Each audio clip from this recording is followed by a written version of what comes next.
Une petite vidéo de présentation de cette jeune femme qui va partager son histoire.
Blanka Vlašić. Blanka Vlašić.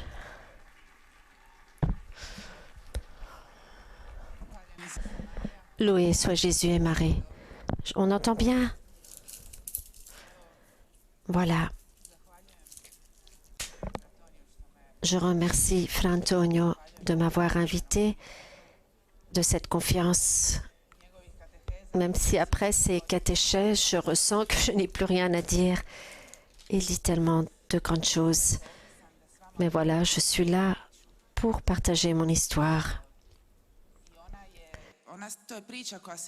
C'est une histoire qui s'est faite derrière les portes fermées, loin du public, loin de toutes ces lumières de l'estrade dans lesquelles je vis depuis mes 14-15 ans. C'est l'histoire de ma conversion, de ma rencontre avec le Seigneur, et c'est l'histoire de ma vie avec le Seigneur. Comme malheureusement avec la plupart des jeunes, après le sacrement de la communion et de la confirmation, je me suis écartée de l'Église. J'ai décidé que je n'avais plus besoin de Dieu, que seul je suffis à moi-même, et j'étais concentrée sur ce qui était important pour moi, c'était le sport. Mon but était la meilleure du monde et la meilleure de tous les temps. J'avais un team de personnes qui m'aidaient dans ce but. Et comme je suis quelqu'un de perfectionniste, toutes les petites choses de ma vie étaient d'arriver à ce but. Je vivais dans une boîte. Oui. Il y avait juste une possibilité qui était acceptable, c'était la réussite. Tout le reste était honteux.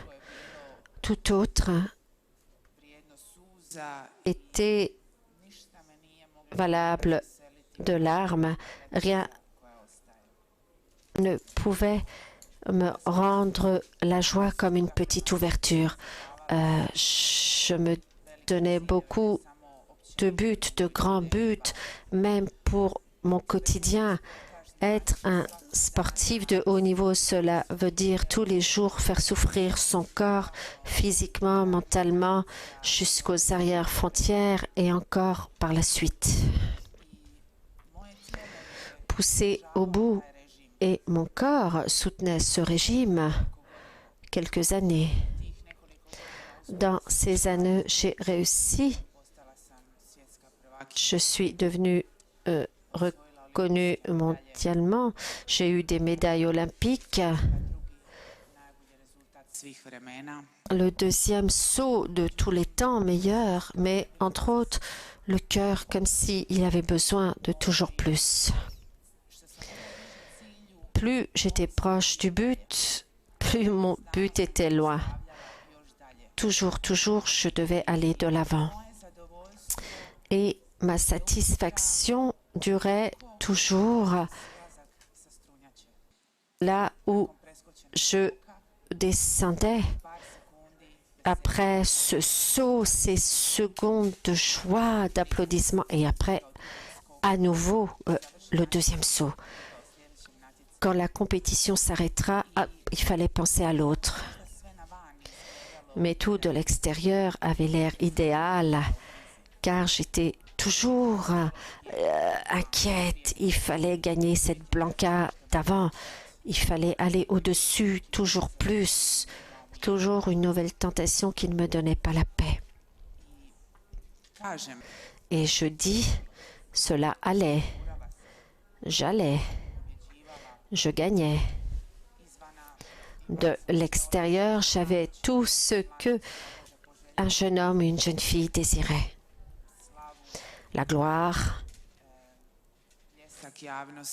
l'applaudissement du public, la sécurité matérielle, la réussite dans le travail, domaine professionnel, j'avais tout.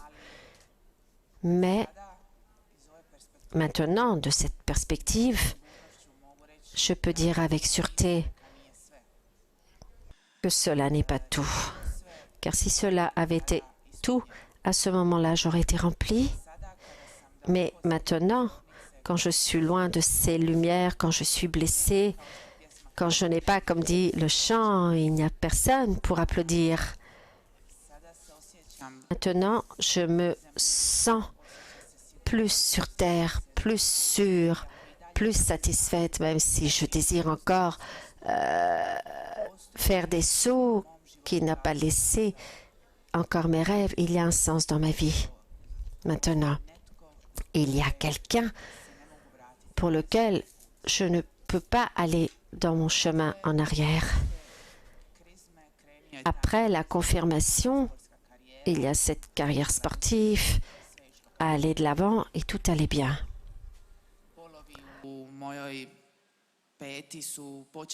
Les souffrances dans mon talon a été beaucoup plus que mon opération en 2012, en février.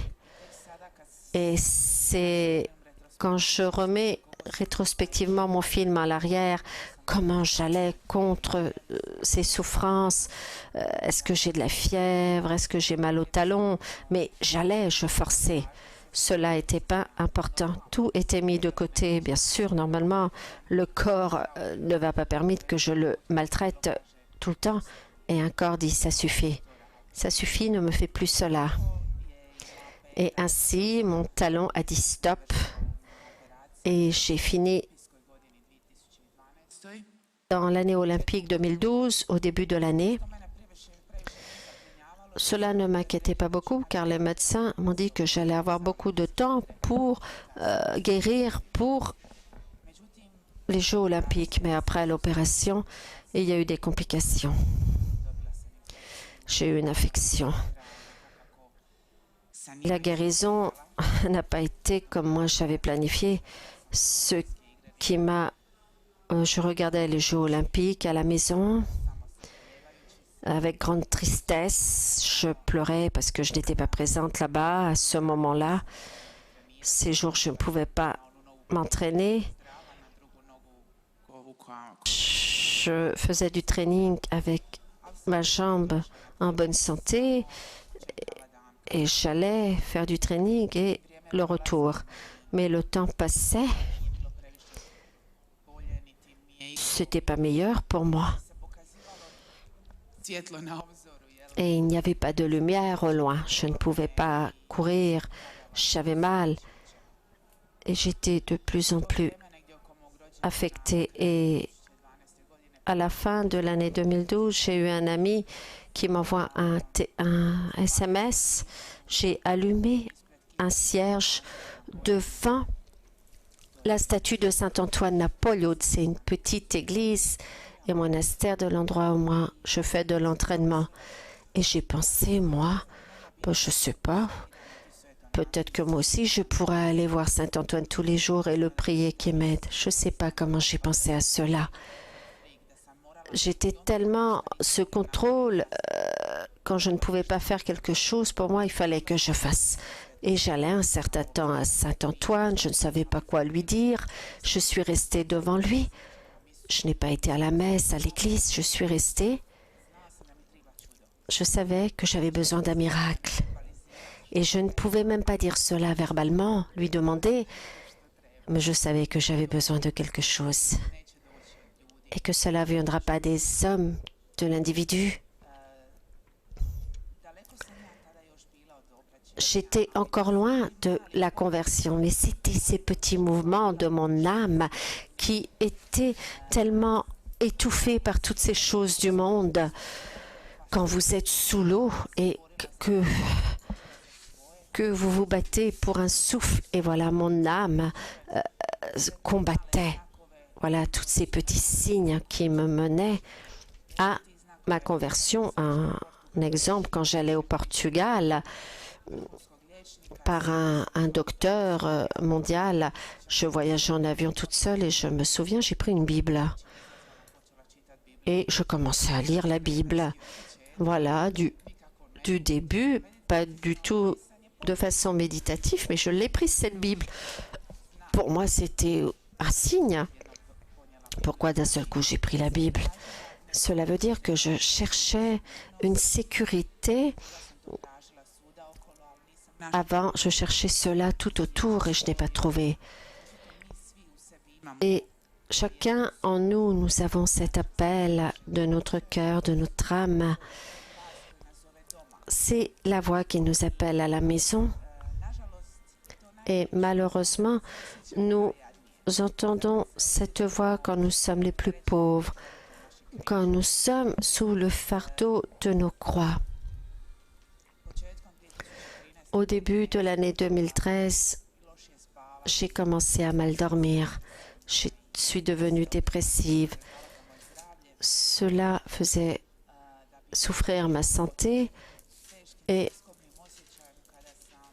dans ce sentiment très difficile, 3 jours, je sentais que quelque chose était assis là sur ma poitrine et je ne pouvais pas respirer.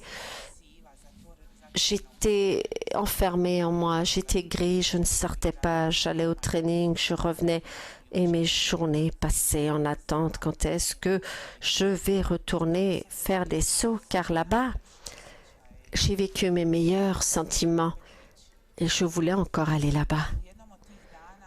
Et à cette journée, je suis venue au training dans ma salle et j'ai dit à mon père, qui était mon entraîneur, que j'ai mal ici dans la poitrine et que je ne sais pas ce que j'ai.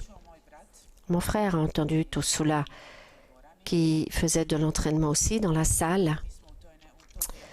Et en ce temps-là, nous étions fâchés, on était disputés, mais il a entendu comment j'expliquais ma situation à papa. Et il est venu après le training et il m'a dit comment lui prie pour moi.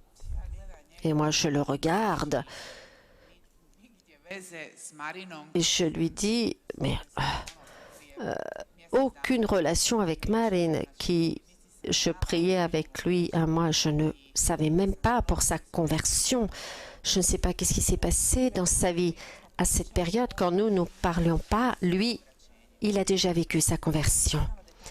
Je ne savais pas connaître les détails de son histoire. J'étais étonnée quand il est venu avec l'histoire qu'il prie pour moi et quand il commençait à me parler de Dieu. Gentiment, je l'écoutais. Je ne désirais pas être mauvaise, mais je ne comprenais pas aucune parole qu'il me disait. Mais c'est mon frère, on parle, j'étais heureuse car il m'a parlé, que nous sommes revenus en belle relation. Et je ne voulais pas le repousser. Mais entre autres, le temps passé, je devais aller à la maison. Il commençait à devenir lourd et je vais vers la voiture. Je me rabaisse, qui parle, et quand on arrive à la voiture au parking, je vais m'asseoir et je vais rentrer. Et il ne peut plus parler, il ne peut plus me saouler. Et là-bas, ce parking, à moitié illuminé, à un moment, dans cette discussion, son monologue à lui, au moins j'étais là, que je le regardais écouter à moitié, s'est fait ma conversion. C'était pas une conversion qui était touchée par mes questions, c'était tout simplement un don. L'effusion de l'Esprit Saint à ce moment-là qui m'a changé depuis les racines. Je ne sais pas que je dis j'ai retrouvé le Seigneur. Non, je ne peux pas trouver celui qui m'a pris en premier. Je peux dire que je me suis souvenu du Seigneur, souvenu de mon Créateur. Il n'y a que maintenant que je peux expliquer ce moment très court de ma conversion. Vous savez, peut-être vous savez, mais sûrement beaucoup savent, quand vous êtes à un examen et quand une question vient, que vous savez que vous l'avez appris, vous connaissez la réponse, mais à ce moment-là, vous ne pouvez pas vous en souvenir. Et vous pensez, et un moment cela vient. Voilà, c'est ce moment-là. Ce moment-là était ma conversion. Conscience que cela n'était pas de ma façon.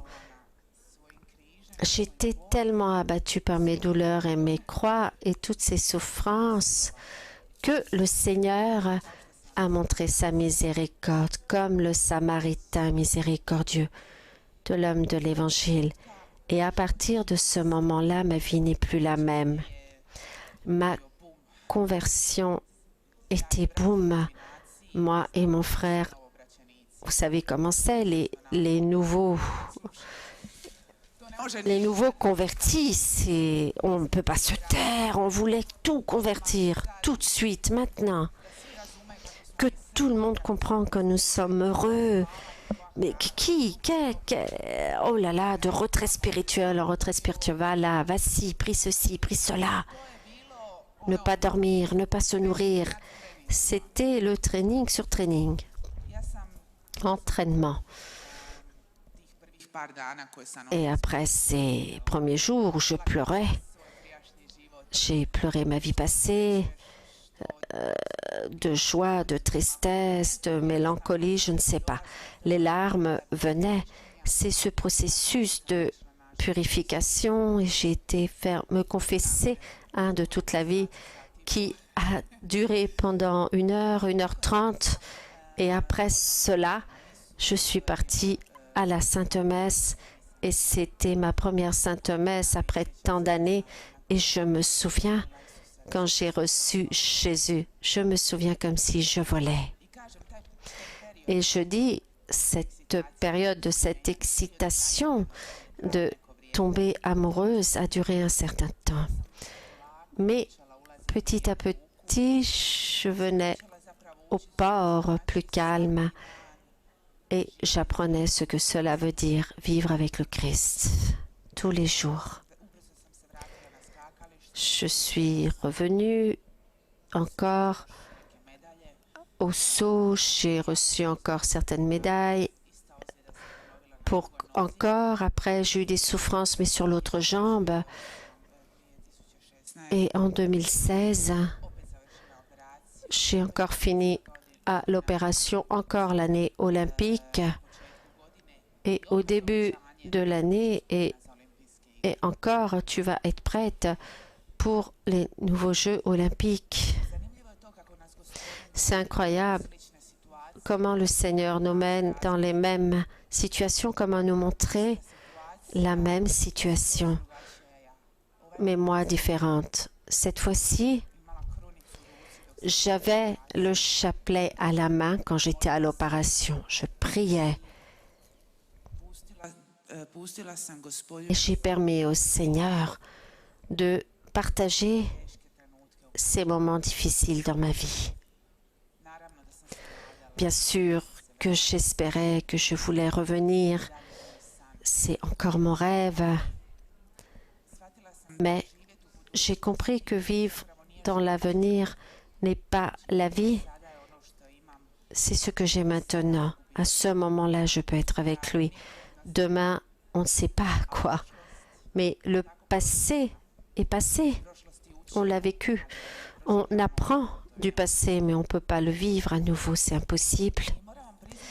Et je dois vous reconnaître que les plus grands changements dans ma vie se sont faits justement dans les silences, dans ces méditations où personne ne pouvait venir à part le Seigneur, dans la prière, dans les larmes, dans les sourires, quand j'ai compris que toutes mes médailles, toute cette gloire, toutes ces réussites sont rien si nous n'avons pas le pardon, si je n'ai pas la sécurité, si je n'ai pas un amour incommensurable, car nous, les personnes, on ne sait pas sans intérêt aimer. Il n'y a que Dieu qui peut faire cela. Quand nous sommes incapables d'aimer sans condition, alors pourquoi nous avons le besoin d'être aimés de cette façon? Je ne sais pas.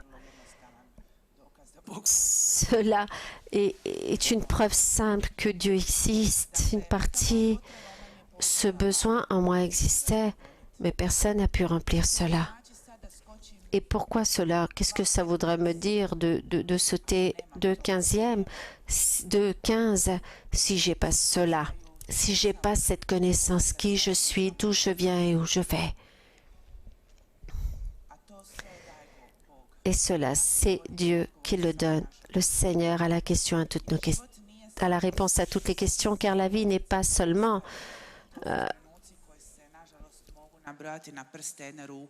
ces petites choses d'euphorie, tous ces bonheurs, on peut les compter sur les doigts de la main.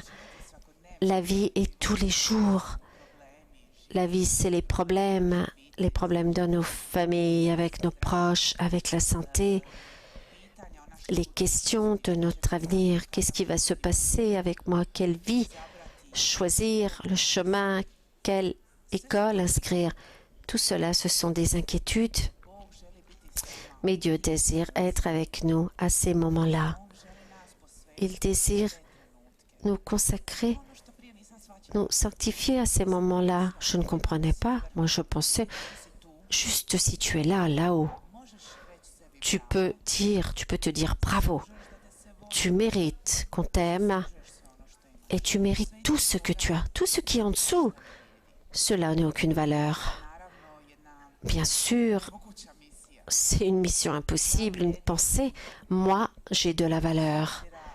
Même, je ne sais pas combien de personnes m'applaudiront ou tant je ferai le saut. J'ai de la valeur à Dieu là, là-bas, ici, enfermée dans mes 4 murs quand je prie le rosaire. C'est là, justement, à ce moment-là, peut-être, car je lui permets qu'il me transfigure, qu'il m'apprenne, moi, à vaincre d'une autre façon, qu'il me rend sainte, car c'est la plus grande des victoires où j'ai espoir en cette vie. Que nous comprenions, que nous nous comprenions. Je suis toujours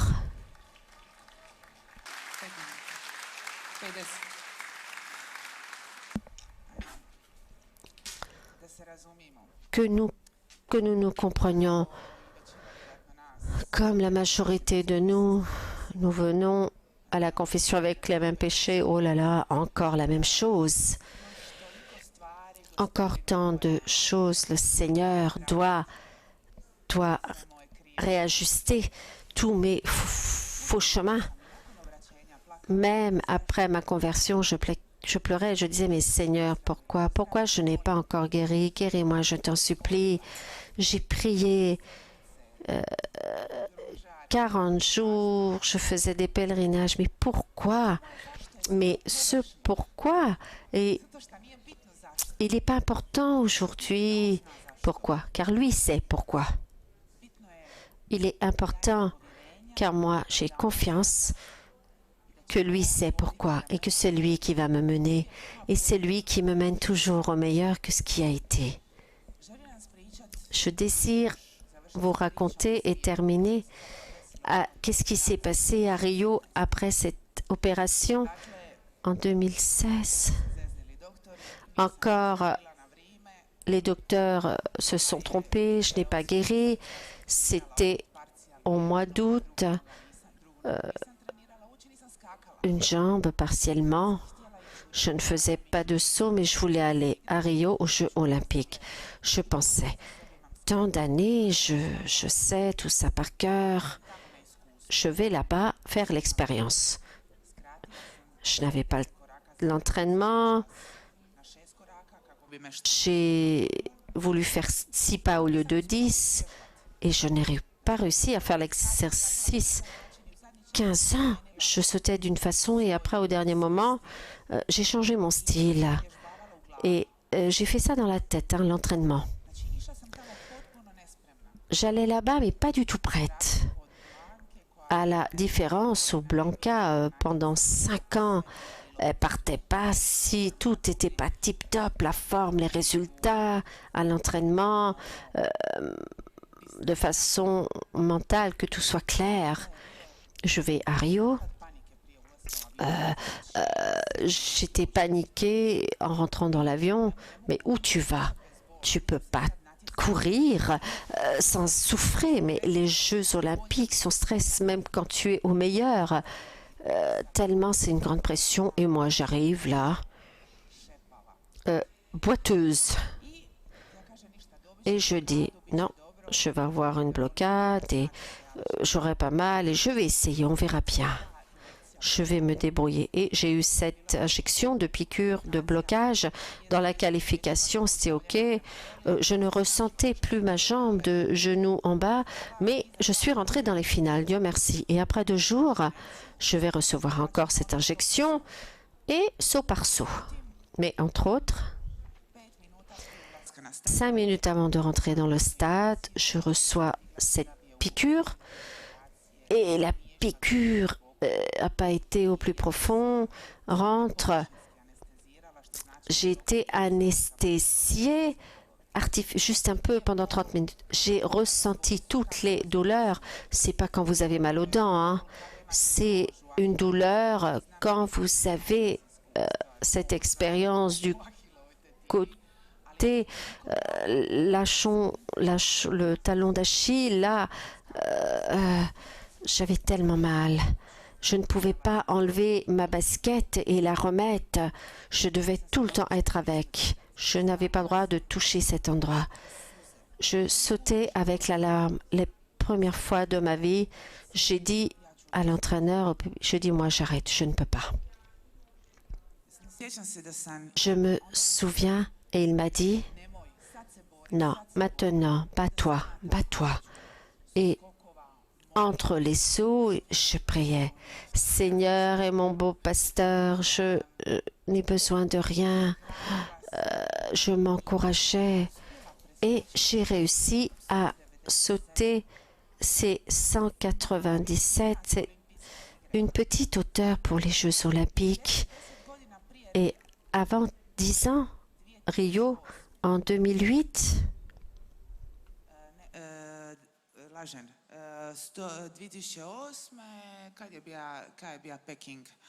Pékin, je me souviens plus, voilà. Voilà, regardez. 2008 à Pékin, 2,5 c'était pas utile pour l'or. Et à Rio, 2016, 1,95 et je suis la 3e. 5 filles étaient prêtes à sauter plus que moi, mais elles ne l'ont pas fait. Ce jour,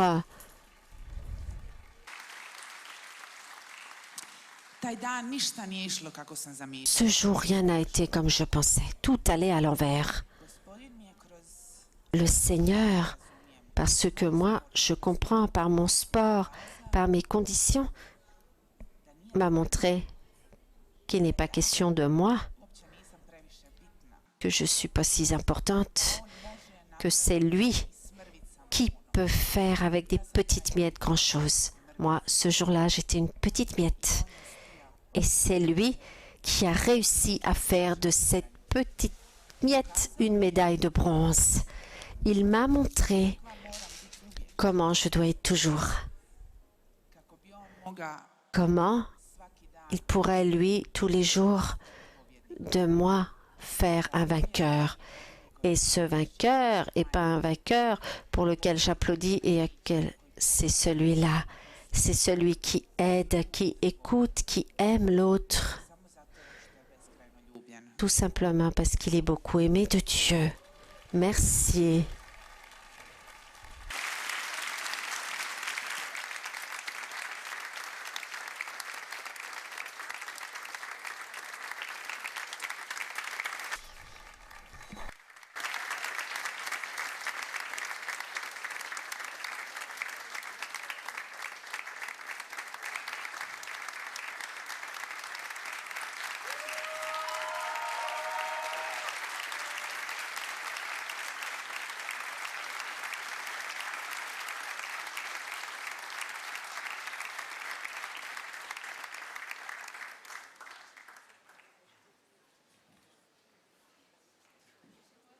Samo jedna riječ. Une parole. Merci. 2. Merci, Blanca.